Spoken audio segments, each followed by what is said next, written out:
like Evelina said, Rosh Chodesh is unique to women because we didn't give our jewelry to the golden calf. But what's interesting is, what does the moon look like on Rosh Chodesh? What would you assume it looks like? This is the new moon. We are celebrating the moon. A slither, is that what you said? It's not there. Oh, it's not there, right? It's barely there, right? I would expect, and only once I learned this to actually pay attention and actually look up at the moon on Rosh Chodesh, and I'm like, that is so funny. The moon on Rosh Chodesh does not look like this, what we would expect. A full, beautiful circle. It looks like this, like Evelina said, like a teensy, like you can barely see it. It's a new moon. Why is this when we're celebrating the moon?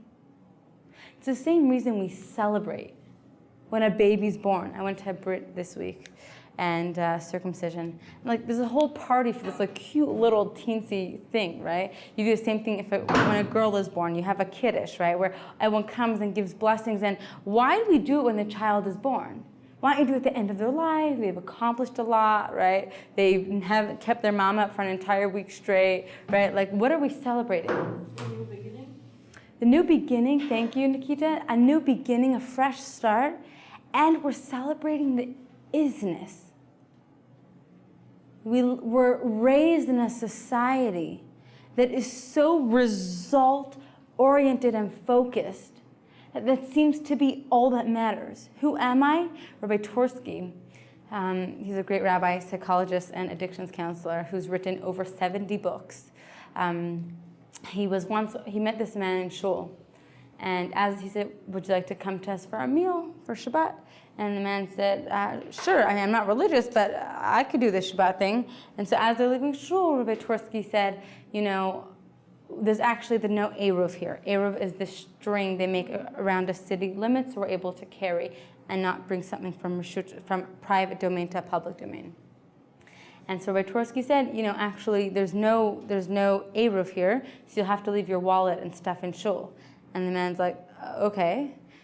And he left it there, and as they're walking home, Rabbi Twersky turns to him and said, so who are you, And so the guy reached into his pocket to pull out his business card, and he had this moment of shocking realization of how much he identified with his business card.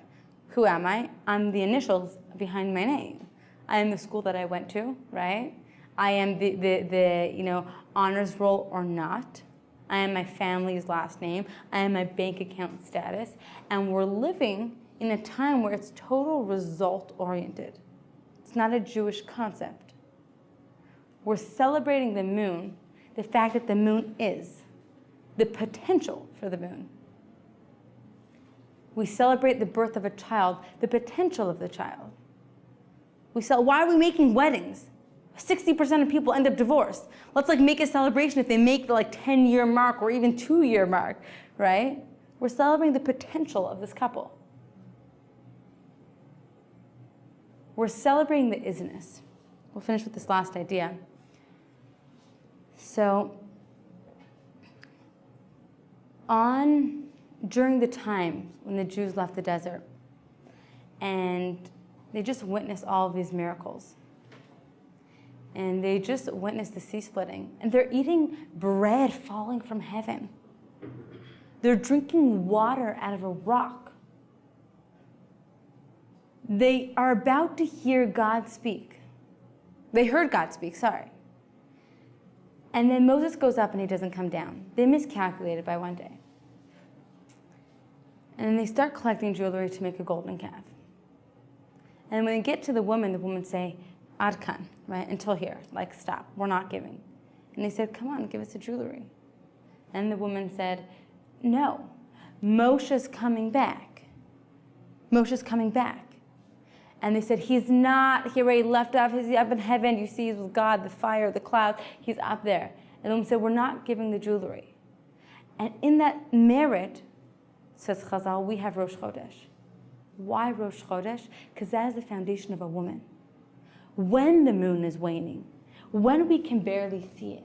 When is this tiny, tiny little sliver, and life doesn't really make sense right now, and things are really hard, and I can actually barely see the light at night, the women are saying, but it's still there. We're celebrating the moon when we can barely see it. We're saying, God, I have a Munah. I believe in you.